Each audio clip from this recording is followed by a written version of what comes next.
Всех, кто хочет связать свою жизнь с военным делом, ждут в военкомате Ингушетии. Усилить российскую армию как вооружением, так и числом квалифицированных военнослужащих – одна из главных задач государства. А на сегодня один из основных критериев при отборе контрактников – это здоровье.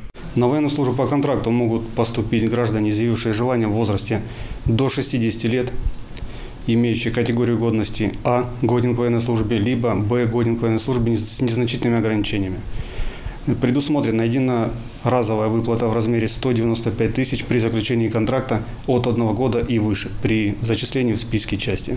Список граждан, которые готовы заключить контракт на военную службу в процессе формирования. Узнать более подробную информацию можно в военном комиссариате по месту жительства. Там проведут консультацию и дадут ответы на все вопросы. Традиционно наша республика занимает передовые места.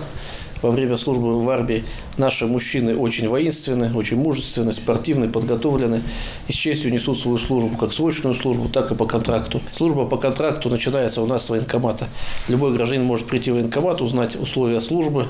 От мотострелков до летчиков заключить контракт и заступить на военную службу можно в различные войска. Здесь сам обратившийся выбирает, где и в качестве кого ему служить. Естественно, если есть соответствующие навыки, подготовка и специальность. Минобороны готова к сотрудничеству. Любые войска по желанию кандидата, он может обратиться на пункт отбора, узнать места, где бы он хотел бы проходить службу, в каких войсках. Ему будет дана подробная информация, его проконсультируют, и уже выбор кандидат будет делать самостоятельно. Те граждане, которые уже проходили службу либо по контракту, либо по призыву, предпочтение им будет по подготовке, которую подготовку они имеют на момент прохождения службы. Однако выходцы из региона войска ФО предпочитают службу в пределах округа, и Минобороны идет навстречу.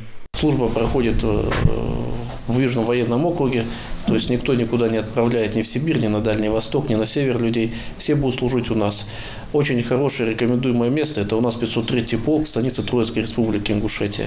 Сейчас проходит специальная военная операция. Военнослужащие по контракту выполняют свой воинский долг на территории Украины и новых субъектов Российской Федерации. Там предусмотрены дополнительные выплаты в районе 200 тысяч рублей, где-то получает солдат. Приглашаем вас на военную службу по контракту, обращайтесь в военкомат, на пункт отбора, и мы в течение короткого времени с минимумом документов оформим вас на военную службу по контракту, и вы станете профессиональным военным. Военная служба по контракту включает в себя большой пакет социальных льгот, выслуга 1 год за 1,5, военная ипотека, выход на пенсию, а при участии в спецоперации на Украине статус ветерана боевых действий и страховые выплаты.